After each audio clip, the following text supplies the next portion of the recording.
오늘 3일밤 예배해 주신 하나님의 말씀은 민수기 25장 1절부터 13절까지 말씀입니다. 민수기 25장 1절부터 13절까지 말씀을 제가 한 절, 여러분이 한 절씩 교독하고 마지막 13절은 합독하겠습니다. 민수기 25장 1절부터 13절 말씀입니다. 이스라엘이 시딤에 머물러 있더니 그 백성이 모압 여자들과 음행하기를 시작하니라. 그 여자들이 자기 신들에게 제사할 때에 이스라엘 백성을 청하매 백성이 먹고 그들의 신들에게 절함으로 이스라엘이 바알보올에게 가담한지라. 여호와께서 이스라엘에게 진노하시니라. 여호와께서 모세에게 이르시되 백성의 수령들을 잡아 태양을 향하여 여호와 앞에 목매어 달라. 그리하면 여호와의 진노가 이스라엘에게서 떠나리라. 모세가 이스라엘 재판관들에게 이르되 너희는 각각 바알보올에게 가담한 사람들을 죽이라 하니라. 이스라엘 자손의 온 회중이 회막문에서 올 때에 이스라엘 자손 한 사람이 모세와 온 회중의 눈앞에 미디안의 한 여인을 데리고 그의 형제에게로 온지라. 제사장 아론의 손자 엘르아살의 아들 비느하스가 보고 회중 가운데서 일어나 손에 창을 들고 그 이스라엘 남자를 따라 그의 막사에 들어가 이스라엘 남자와 그 여인의 배를 꿰뚫어서 두 사람을 죽이니 연병이 이스라엘 자손에게서 그쳤더라. 그 연병으로 죽은 자가 24,000명이었더라. 여호와께서 모세에게 말씀하여 이르시되 제사장 아론의 손자 엘르아살의 아들 비느하스가 내 질투심으로 질투하여 이스라엘 자손 중에서 내 노를 돌이켜서 내 질투심으로 그들을 소멸하지 않게 하였도다. 그러므로 말하라. 내가 그에게 내 평화의 언약을 주리니 그와 그의 후손에게 영원한 제사장 직분의 언약이라. 그가 그의 하나님을 위하여 질투하여 이스라엘 자손을 속죄하였음이니라. 아멘. 이 시간은 우리 교회에서 그동안 소년부 사역하시면서 전도사로 사역하셨던 우리 최동일 목사님께서 설교를 하시는 날입니다. 지난주 월요일 4월 24일 월요일에 목사 안수를 받으셨어요. 지금 9일밖에 안 됐습니다. 요즘 유행가 가사 중에 새삥이라는 완전 새삥 목사님이세요. 그래서 9일밖에 안 되는 목사님의 설교를 우리 함께 들으면 함께 은혜 받을 텐데, 특별히 그래서 오늘 또 목사 안수도 받으셨으니까 보통 저희들이 수요예배는 주기도문으로 마무리를 하죠. 오늘은 축도로 우리 새삥 목사님의 축도로 예배가 마무리될 것입니다. 우리 목사 안수를 축하하는 마음으로 또 말씀에 귀 기울이겠습니다 하는 마음으로 우리 박수로 우리 목사님 모시겠습니다.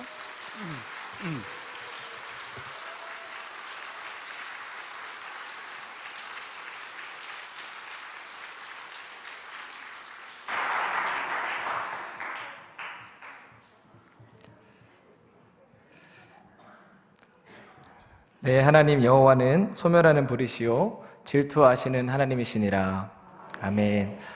먼저 방금 우 목사님이 말씀하신 대로 지난주 월요일 날에 9일 전에 목사 안수를 받았습니다. 그래서 무엇보다 우리 교회 성도님들이 물심양면으로 또 마음으로 여러 모습 방면으로 축하해 주신 것에 대해서 다시 한번 이 자리를 빌어서 진심으로 감사의 말씀 드리겠습니다. 앞으로도 정말로 하나님을 경외하고 양들을 사랑하는 목자가 될 수 있도록 무엇보다 기도 많이 부탁드립니다. 제가 목사 안수를 받기도 전에 벌써 우리 동역자분들이 저한테 목사 안수 받으면 설교해야 된다, 목사 안수 받으면 축도해야 된다 계속 말씀을 해주셔서 안 그래도 목사 안수를 받으면 어떤 본문으로 말씀을 전해야 하나 준비하는 가운데 있었습니다. 그런데 말씀을 이렇게 묵상하는 도중에 하나님께서 제게 주신 본문이 바로 오늘 함께 나눌 25장의 이 비느하스의 본문입니다. 저는 이 말씀을 준비하면서 우리 성도님들에게도 무엇보다 저에게도 비느하스의 심령과 마음이 우리에게 있었으면 좋겠다라는 마음이 제 안에 있었습니다. 오늘 말씀을 끝나고 나가실 때도 우리 성도님들 한 분 한 분이 비느하스의 심령을 사모하시는 우리 모두 되시기를 주님의 이름으로 축복합니다. 아멘. 비느하스의 이야기는 아마 많은 분들이 다 이미 알고 계실 것입니다. 민수기 25장 1절 말씀에 보면 시딤이라는 곳에서 모압 여자들과 이스라엘 백성들이 음행하기를 시작한다라고 이야기하고 있습니다. 그런데 이 말씀을 보면 뜬금없이 갑자기 음행과 우상숭배가 이루어지는 것처럼 보이는데요, 사실은 이미 민수기 22장과 24장의 이전의 세 4장의 말씀을 보면 이제 모압의 왕 발락이 그 당시에 거짓 선지자인 발람을 통해서 이스라엘 백성을 저주하려고 했던 것을 아마 다들 기억하실 것입니다. 그런데 하나님의 주권적이고 강권적인 역사로 이 저주는 저주가 아니라 축복으로 바뀌게 됩니다. 그래서 성경 말씀만 그냥 22장에서 쭉 25장까지 넘어오면 그렇게 끝난 것 같지만 사실은 아니었습니다. 민수기 31장 16절 말씀에 보면 이렇게 기록하고 있습니다. 이들이 발람의 꾀를 따라 이스라엘 자손을 부올의 사건에서 여호와 앞에 범죄하게 하였다. 즉 발람이 그렇게 저주가 축복이 되게 하나님이 하셨지만 그냥 가지 않았습니다. 모압 백성들에게 꾀를 알려줬습니다. 그것은 바로 이스라엘 백성들을 어떻게 하면 멸망시킬 수 있는지, 어떻게 하면 이스라엘 백성들과 전쟁하지 않고 승리할 수 있는지 그 꾀를 알려준 것이 바로 발람의 꾀였습니다. 그 꾀는 다른 것이 아니라 바로 우리가 방금 25장 1절에서 읽었던 것처럼 음행이라고 하는 방법이었습니다. 실제로 이 발람의 꾀를 듣고 모압 백성들이 실제로 이스라엘 백성들을 깨어내기 위해서 음행으로 유혹합니다. 그리고 그것에 대해서 이스라엘 백성들은 실제로 넘어지고 음행뿐만 아니라 우상 숭배에 대해서도 동참하는 일이 있었다라는 것을 우리 성도님들 잘 알고 계실 것입니다. 그런 가운데 우리가 알고 있는 그 유명한 주인공 비느하스 이전에 바로 그 당시에 시므온 자손의 이 지도자 중 한 사람이었던 시므리라고 하는 사람이 알다시피 미디안의 여자 한 사람을 데리고 와서 천막으로 들어가는 일이 벌어집니다. 이미 연병이 일어나고 있었고 우상 숭배와 음행으로 하나님이 진노하신 가운데에서도요, 회개할 마음이 하나 없이 음행을 또 하려고 천막으로 들어가는 것을 보고 우리가 알고 있는 너무나 유명한 멋진 비느하스가 창을 들고 가서 그 천막에 따라 들어가서 그 등을 다 꿰뚫어서 죽이는 일이 발생합니다. 이것이 바로 우리가 알고 있는 비느하스 사건에 대한 결과입니다.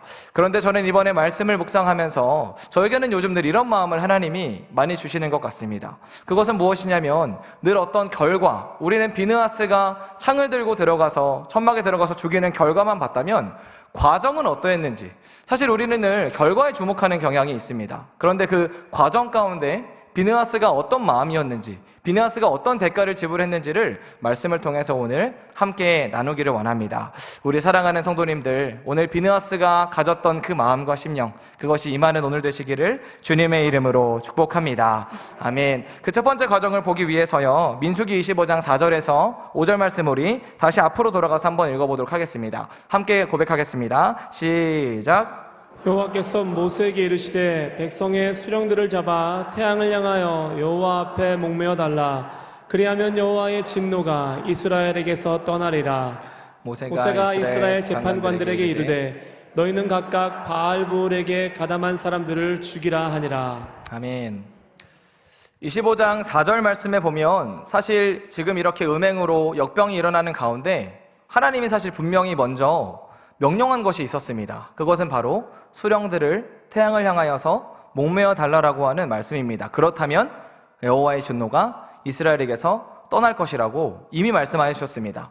그런데 문제는 25장 5절 말씀입니다. 5절 말씀을 보면 모세가 순종하는 것 같으면서도 아닌 것 같은 모습을 보여줍니다. 모세가 이스라엘 재판관들에게 이르되 각각 바알볼에게 가담한 자들을 죽이라라고 명령하는 것을 우리가 볼 수가 있습니다. 그런데 중요한 것은 하나님께서 직접 말씀하셨던 수령들을 태양을 향해서 목매어 달라고 하신 말씀에는 불순종하는 모습을 보여주는 것을 볼 수가 있습니다. 아이러니하게도 이것에 대한 불순종 때문인지 그 다음에 우리가 방금 제가 나눠들었던 시므온 족장의 지도자 중에 한 사람인 시므리라고 하는 이 사람은 14절 말씀에 보면 이 사람이 어떠한 사람인지를 나오는데요.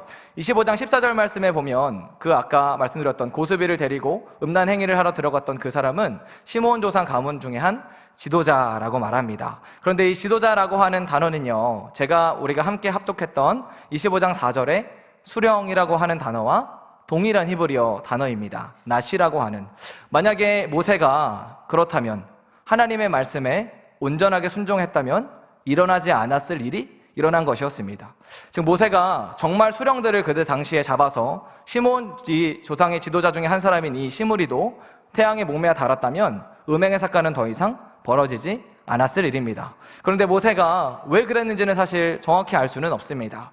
아마 아론도 이미 죽었고 또한 모세도 이미 민수기 21장을 통해서 가나안 땅에 들어가지 못한다라는 하나님의 선고를 받았고, 만약에 여기서 수령들까지 다 죽인다면 이스라엘 백성들이 광야의 여정을 끝낼 수 있을까 하는 두려움이 있었는지도 모르겠습니다. 그런데 중요한 것은 모세의 연약함 때문에, 넘어짐 때문에 중요한 것은 하나님의 말씀에 순종하지 않았다라는 것을 볼 수가 있습니다. 다시 우리가 비느하스로 돌아와서요, 우리 성도님들, 비느하스의 첫 번째 순종이 너무나도 고귀하고 중요한 이유는 무엇이냐면, 모세가 순종하지 않았던, 이스라엘 백성 중에 아무도 순종하지 하려고 하지 않았던 그 말씀에 순종했기 때문입니다. 모세조차도 하나님의 말씀을 때로는 인간의 연약함으로 넘어서지 못한 부분에 대해서 비느하스는 순종했던 것입니다. 수령들을 죽이라고 하는 그 말씀을 비느하스는 붙잡고 창을 들고 들어가서 그 시므리와 고스비를 죽였던 것을 우리가 볼 수가 있습니다. 우리 성도들, 저는 이 말씀을 보면서요, 이런 마음이 들었습니다. 우리 성도님들 가운데 아마 우리 교회 담임 목사님을 존경하고 사랑하지 않는 분은 없을 것입니다. 누구나 다 그래도 담임 목사님을 사랑하고 존경하는 마음과 심령이 있을 것입니다. 그런데 성도님들, 한번 생각해 보셨으면 좋겠습니다. 만약에 영적인 우리의 지도자가, 심지어 담임 목사님도 순종하지 않는 말씀에 대해서 우리가 순종하는 것이 과연 쉬운 일일까요? 비느하스가 만약에 정말로 하나님보다 모세를 더 사랑하고 존경하고 두려워하는 마음이 있었다면 이 말씀에 순종할 수 있었을까요? 비느하스는 절대로 모세의 건의에 도전하거나 불순종한 적이 단 한 번도 없습니다. 그런데 더 중요한 것은 비느하스는 모세도 사랑하고 건의도 존경했지만 더 높은 하나님의 건의에 대해서, 더 높은 하나님의 말씀에 대해서 엄청난 경외심을 가지고 있었습니다. 그래서 때로는 모세가 넘어질 때, 모세가 불순종하는 그 순간 가운데서도 나라도 정말 하나님의 말씀을 지켜야겠다, 나라도 하나님의 말씀에 순종해야겠다라고 하는 그 경외심을 가지고 바로 하나님의 말씀에 순종한 것을 우리가 볼 수가 있습니다. 우리 사랑하는 성도님들, 우리는 누구나 다 사람의 인정을 받고 싶어 합니다.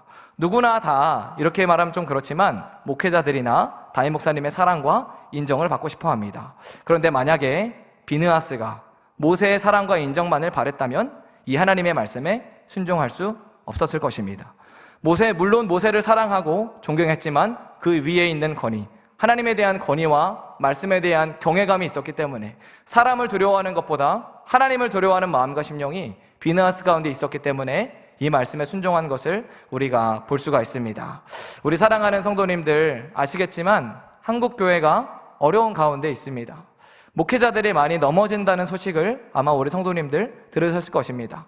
때로는 목회자들도 연약하여 넘어지고 불순종하는 모습들이 교회 가운데 나타나는 것을 우리 성도님들 다 들으셨을 것입니다. 그런 가운데 우리 성도님들, 나의 마음을 한번 돌아보셨으면 좋겠습니다. 그런 목회자들의 연약함이나 어려움들을 내가 들을 때 나는 과연 어떻게 행동하는 사람인가? 그냥 판단하고 정죄하는 사람인지, 아니면 그냥 그것에 대해서 무시하고 신경 쓰지 않는 사람인지, 아니면 하나님, 목회자들의 연약함과 어려움이 드러나는 시대 가운데 비느하스처럼, 주님, 제가 그래도 하나님의 말씀에 순종하겠습니다, 제가 그래도 교회를 위해서 주님의 말씀을 따라 살겠습니다, 고백하는 사람인지를 우리 스스로 한번 되돌아봤으면 좋겠습니다. 비느하스가 이 하나님의 말씀에 순종할 수 있었던 그 이유는 하나님을 향한 사랑과 경외함이 있었기 때문이라는 것을 다시 한번 우리가 함께 고백하기를 원합니다. 그래서 우리 성도님들, 교회가 어렵고 목회자들의 때론 연약함이나 어려움들이 드러날 때, 하나님, 제가 그들을 사랑하는 마음으로, 또한 한국교회를 사랑하는 마음으로 제가 주님의 말씀에 순종하겠습니다. 목회자들이 때로는 넘어지고 어려운 가운데 있지만 제가 그들을 위해서 그들이 하지 못하는 것들을 제가 하겠습니다 라고 고백하는 비느하스와 같은 우리 성도님들 한 분 한 분 되시기를 예수님의 이름으로 축복합니다. 우리 성도님들, 정말로 목사님을 존경하고 사랑하는 것뿐만 아니라 때로는 정말로 그 위에 계신 하나님을 더욱더 바라보고 인식하시는 우리 한 분 한 분 되시기를 주님의 이름으로 축복합니다. 할렐루야. 우리 조금 넘어가서요, 민수기 25장 12절에서 13절 말씀을 함께 읽도록 하겠습니다. 12절에서 13절 말씀입니다. 그러므로 말하라. 내가 그에게 내 평화의 언약을 주리니 그와 그의 후손에게 영원한 제사장 직분의 언약이라. 그가 그의 하나님을 위하여 질투하여 이스라엘 자손을 속죄하였음이니라. 아멘. 아멘. 저희가 방금 읽었던 12, 13절 말씀은요, 비느하스가 그 창으로 시므리와 고스비를 죽인 이후에 하나님께서 이제 어마어마한 축복을 주시는 말씀입니다. 내가 너에게 영원한 제사장 직분의 언약을 주겠다. 이 말씀을 통해서는요, 우리가 알 수 있는 것은 비느하스가 이 사건을 위해서 무엇을 버렸는지, 무엇을 포기했는지를 우리가 알 수가 있습니다. 우리 성도님들 민수기에서 25장에서 비느하스를 묘사하는 글을 보면 다 이렇게 묘사합니다. 25장 7절에 보면 제사장 아론의 손자 엘르아살의 아들 비느하스. 11절도 마찬가지입니다. 제사장 아론의 손자 엘르아살의 아들 비느하스. 즉 그냥 비느하스도 아니고 그냥 엘르아살의 아들도 아니고 아론의 손자, 제사장 아론의 손자 엘르아살의 아들 비느하스라고 길고도 길게 묘사하는 것을 볼 수가 있습니다. 왜 이렇게 묘사했을까요? 그 이유는 다른 것이 아니라 비느하스가 어떤 사람인지가 중요했기 때문입니다. 보시면 아시겠지만 아론은 누구죠?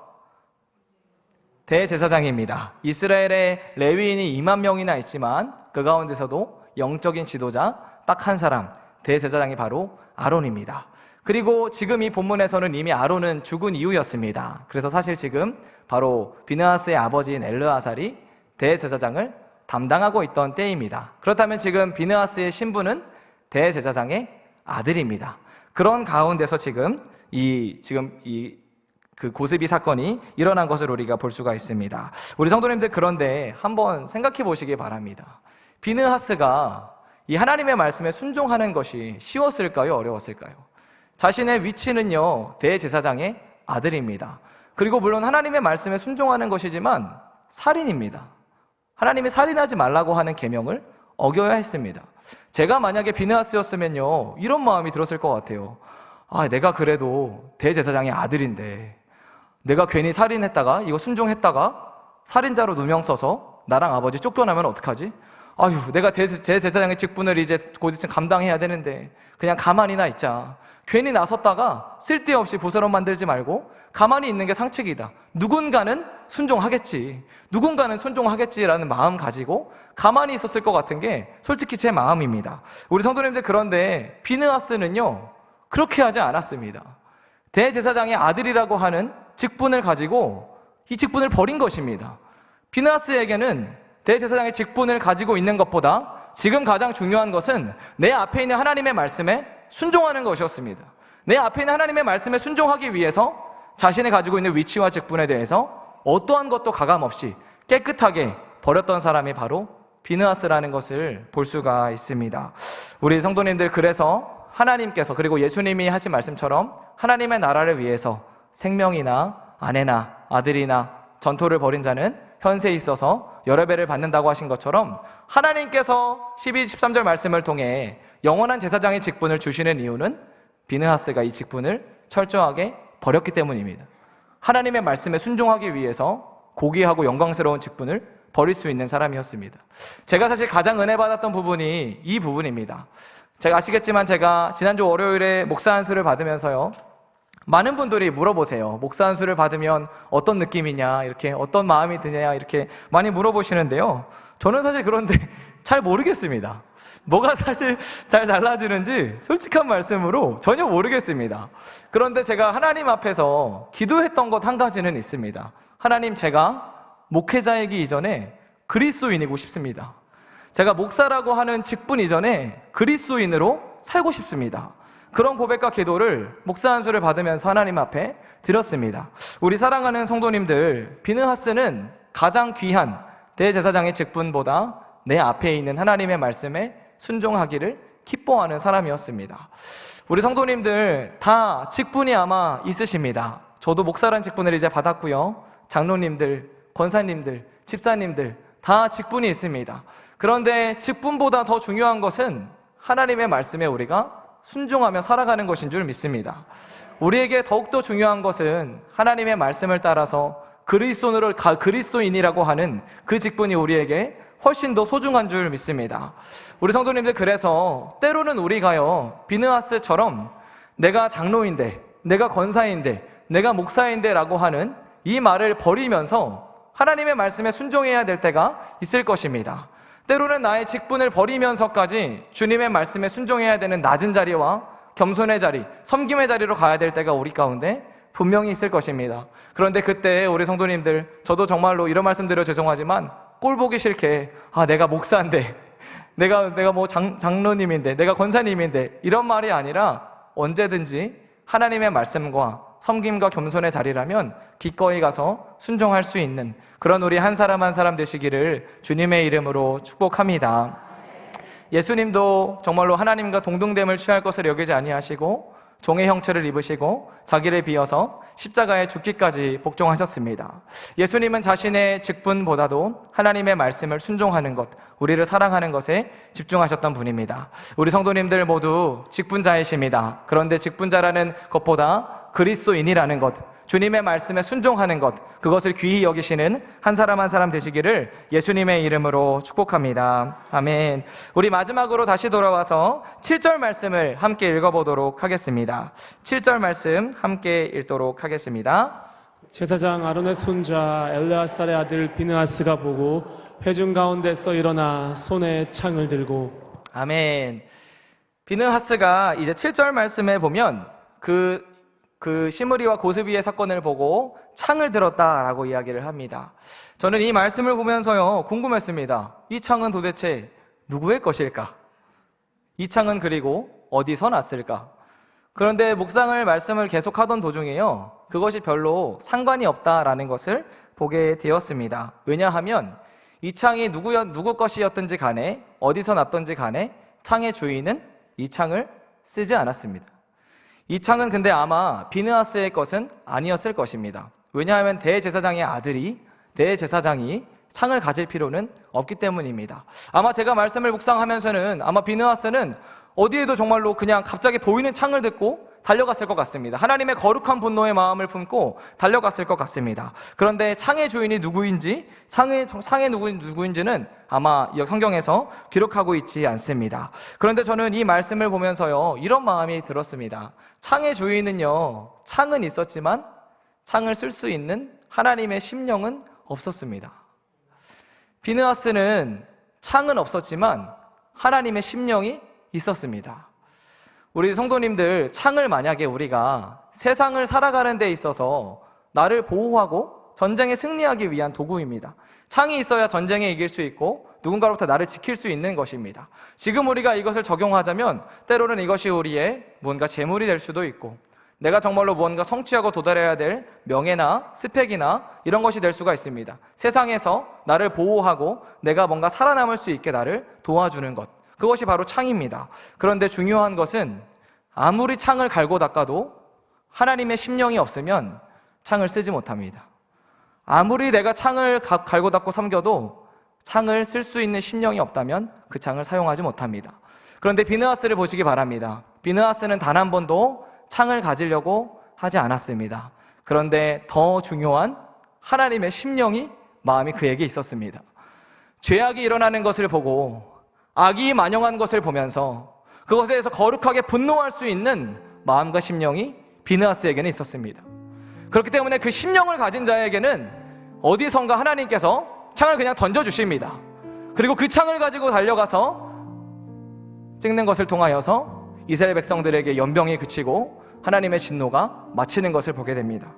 우리 사랑하는 성도님들, 주석가들이 비느하스의 나이에 관해서 이야기를 하는데요, 아마 이 당시에 비느하스의 나이가 20대나 30대 초반이라고 이야기를 합니다. 저는 이 말씀을 보면서요 저도 마찬가지로 우리 다음 세대에게 우리가 물려줘야 될 것은 무엇일까요? 우리가 가르쳐야 될 것은 무엇일까요? 그것은 이 세상에서 창을 가지는 것이 아니라 하나님의 심령을 가지는 것인 줄 믿습니다. 교회뿐만 아니라 세상에서도 죄악이 가득한 것을 보고 지금 이 시대 가운데 어려운 것을 보면서 창만을 가지고 있으면 아무리 높은 자리에 가도 쓰지 못합니다. 그러나 하나님의 거룩한 분노를 가지고 있는 사람은 반드시 하나님께서 어떤 창이든지 간에 던져주실 것입니다. 우리 그렇게 다음 세대들에게 정말로 이 땅의 죄악을 보면서 애통할 수 있는 마음과 심령, 무너지는 교회를 보면서 함께 기도할 수 있는 마음과 심령, 그것을 가르칠 수 있는 우리 모든 한 사람 한 사람 되시기를 주님의 이름으로 축복합니다. 우리 마지막으로요, 제가 정말로 마마클럽 기도회 때 너무나 큰 은혜를 받았는데요, 다른 것이 아니라 저는 그 말씀이 저에게 너무 와닿았습니다. 조금의 권사님께서 계속해서 지금 이대로 괜찮습니까? 지금 이대로 괜찮습니까? 계속 물어보시는 가운데 괜찮지 않으니까 사실 물어보시는 거잖아요. 지금 우리 교회나 가정이나 나라 민족의 상황을 볼 때 너무나 어렵고 또한 우리의 정말로 너무나 기도가 필요하고 변화가 필요하기 때문에 이대로 괜찮습니까? 물어보시는 것이었습니다. 우리 성도님들, 비느하스도 마찬가지였습니다. 그 모든 회중 가운데서 단 한 사람, 비느하스만이 죄악이 벌어지는 그 사건을 보고 하나님의 울분과 열심을 토하면서 그것을 가서 하나님의 죄악을 완전히 끊어버리는 심령이 있었던 것을 보게 됩니다. 우리 마지막으로 25장 11절 말씀, 비느하스가 가졌던 심령이 무엇인지를 하나님이 말씀해 주시는데요, 이 말씀 읽고 함께 우리 기도했으면 좋겠습니다. 25장 11절 말씀 함께 읽도록 하겠습니다. 제사장 아론의 손자 엘르아살의 아들 비느하스가 내 질투심으로 질투하여 이스라엘 자손 중에서 내 노를 돌이켜서 내 질투심으로 그들을 소멸하지 않게 하였도다. 아멘, 아멘. 제가 처음에 축복했던 구절처럼 우리 여호와 하나님은 소멸하는 불이시며 질투하시는 하나님이십니다. 여호와의 질투는요, 다른 것이 아니라 우리 안에 있는 죄악을 태우시는 하나님의 불이십니다. 우리 안에 있는 죄악을 도저히 그냥 지켜보지 않으시고 반드시 제거하기를 원하시는 그 심령이었습니다. 그런데 그 심령을 가진 사람이 바로 비느하스였습니다. 내 질투심으로 질투하여서 그 죄악을, 이스라엘 백성 가운데 만연했던 죄악을 끝내길 원했던 그 마음을 가지고 하나님의 창을 들고 가서 이스라엘 백성의 죄악과 연병이 그치고 다시 한번 이스라엘 백성을 구원하는 일이 비느하스를 통하여서 있었습니다. 우리 사랑하는 성도님들, 비느하스의 심령, 이 땅에 우리가 다음 세대를 바라보고 가정을 바라보고 교회를 바라보고 나라와 민족을 바라보면서 죄악에 대해서 눈물로 애통하고 기도하고 부르짖는 우리가 될 수 있기를 주님의 이름으로 축복합니다.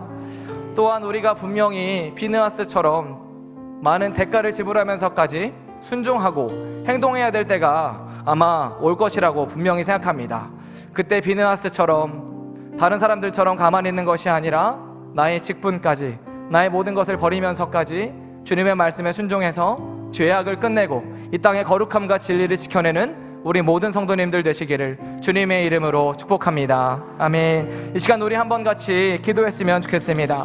이 시간 우리 두 손을 들고 한 번만 기도했으면 좋겠는데요, 이 시간 기도할 때 하나님, 정말로 비느하스의 심령을, 내 질투심으로 질투했다고 말씀하신 그 심령을 우리에게도 허락하여 주시옵소서. 하나님, 내 안의 죄악을 보고 또한 교회와 나라와 민족의 죄악을 보고 가만히 그냥 무감각한 것이 아니라 그것에 대해서 우리가 눈물로 애통하며 회개하며 기도할 수 있는 심령과 마음을 우리에게 허락하여 주시옵소서. 하나님, 그리고 우리가 순종해야 될 때가 있습니다. 대가를 지불하면서까지 버리면서까지 행동해야 될 때가 있습니다. 하나님, 그때를 위하여서 우리가 정말 만군의 여호와의 심령을 가지고 준비되어진 우리 한 사람 한 사람 될 수 있게 해달라고 우리 이 시간 마지막으로 주여 한번 부르며 기도하도록 하겠습니다. 주여! 성령 하나님, 아버지, 이 시간 주님 기도하며 나아갑니다. 아버지, 우리에게 정말로 비느하스의 심령을 허락하여 주시옵소서. 나의 죄악에 대하여서 가정과 나라와 민족과 교회의 죄악을 위하여서 눈물로 기도할 수 있는 심령과 마음을 허락하여 주시옵소서. 주님, 늘 이대로 괜찮은 것이 아니라 이대로 쭉 가려고 하는 것이 아니라 언제나 하나님의 마음과 심령으로 돌이킬 수 있는 마음과 심령을 주님 허락하여 주시옵소서. 하나님, 그리고 순종해야 될 때가 있습니다. 나의 대가를 지불하면서까지 행동해야 될 때가 있습니다. 하나님, 그때 정말 여호와를 경외함으로 나의 대가를 지불하면서까지 내게 가장 소중한 대제사장의 직분까지, 목회자라고 하는 직분까지 기꺼이 주님 앞에 내어드리며 순종할 수 있는 사람 되어질 수 있도록 도와주시고 역사하여 주시옵소서. 아버지, 우리가 다시 부흥으로 나아가는 가운데 주님, 우리에게 비느하스의 심령이 필요합니다. 여호와의 심령과 여호와의 만군의 여호와의 열심을 가지고 우리가 나아가는 것이 필요합니다. 하나님, 우리 안에 죄악을 그냥 보지 않으시고 소멸하는 물로 태우기를 원하시는 주님, 그 주님의 마음과 우리의 심령이 하나가 되어서 나와 우리 가정과 교회 나라 민족 가운데 모든 죄악을 태워버릴 수 있는 만군의 여호와의 소멸하는 불이 우리 가운데 임할 수 있도록 주님 도와주시고 역사하여 주시옵소서. 하나님, 그래서 정말로 우리가 우리 한 사람 한 사람이 주님 아버지 나의 죄악을 태워버리는 것뿐만 아니라 내 주변의 아버지 영혼들의 죄악을 사랑으로 정말로 태워버리고 기도할 수 있는 그런 한 사람 한 사람 될 수 있기를 원합니다. 비느하스와 같이 모세고를 존중하며 살아가는 것뿐만 아니라 그러나 하나님의 말씀에 순종할 수 있는 그런 마음과 심령을 우리 가운데 허락하여 주시옵소서. 하나님, 특별히 우리 다음 세대에게 하나님, 우리가 창을 가지라고 하지 않겠습니다. 만군의 여호와의 심령을 가질 수 있는 다음 세대가 될 수 있도록 주님 도와주시옵소서. 도와주시고 역사하여 주시옵소서. 우리가 창을 가지라고 가르치는 것이 아니라 나는 이 나라 민족을 바라보며 무너져가는 가정과 한국교회를 바라보며 눈물로 애통할 수 있는 하나님의 심령을 가질 수 있는 그런 비너사 같은 세대가 될 수 있도록 우리가 나아갈 수 있도록 주님 도와주시고 역사하여 주시옵소서. 성령 하나님, 그렇게 우리가 비너사의